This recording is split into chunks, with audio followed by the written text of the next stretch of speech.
Joseph Jackson was a 42-year-old barber from Oklahoma City who was tragically murdered on May 24, 2016. He was found unalived in the garage of his townhouse near Northwest 13th Street and Rockwell Avenue in the Rockwell Gardens complex around 6 a.m., but investigators believe he died at approximately 1 a.m. There were no signs of forced entry, suggesting that Jackson may have known his killer. Jackson was shot multiple times, with one neighbor recalling hearing 5 shots, and an empty soda bottle found near his body provided some hope in the form of fingerprints and a DNA profile.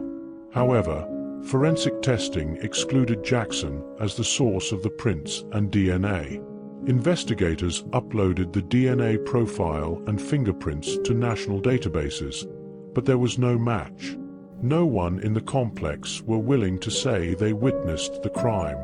Given the area at that time, it is likely someone saw something but didn't want to be involved and are abiding by the street code of secrecy. Jackson's sister, Shoni Jackson, stated, "It hurts how he died in that garage in the dark by himself." She also stated he lived alone in Oklahoma City, hundreds of miles away from his family in Monroe, Louisiana. A neighbor coming home that morning is who found Jackson in his garage due to the door being left open and feeling something was wrong. Homicide Detective LT Brenton says they can tell Jackson retreated back towards the house from the garage, but he didn't have an easy way to escape given the narrow walkway.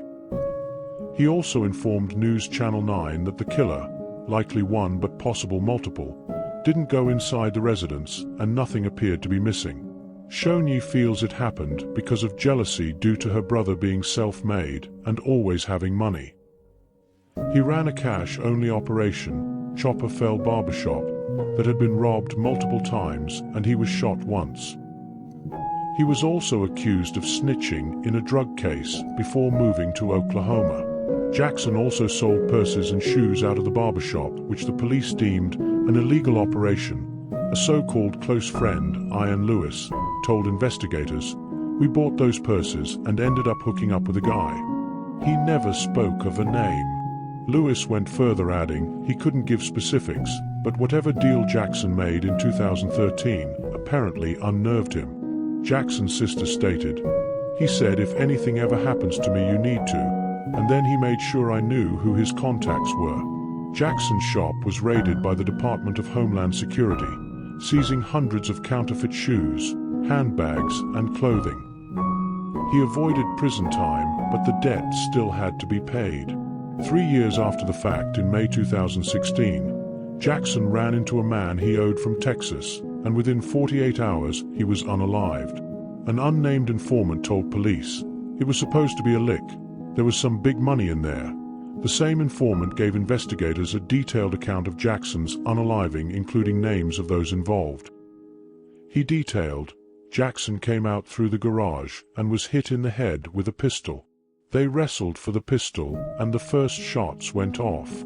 Jackson tried to reach for whatever he had at the time and was shot again until the clip was emptied, then he took off running. Further, the informant says it was a revenge plot over a woman. They planned to lure him out with a fake text pretending to be someone else. Lieutenant Brenton confirmed they did in fact find this text luring the victim out, but Jackson had caught on to the act. After the unaliving, Dustin Giles was interrogated and he told police Jackson cut his hair and sold him weed. He said Jackson knew everybody and was in contact with some girls he messed with on Facebook, but he didn't know much about him. 2 female witnesses were also questioned, one confirming he did sell weed. Lieutenant Brenton stated he had a good idea of who committed the unaliving, but not enough evidence to present to the district attorney. They need someone to step forward and do the right thing. Thanks for watching Cold Case Oklahoma. Keep your eyes open and your hearts hopeful. Until next time, stay curious.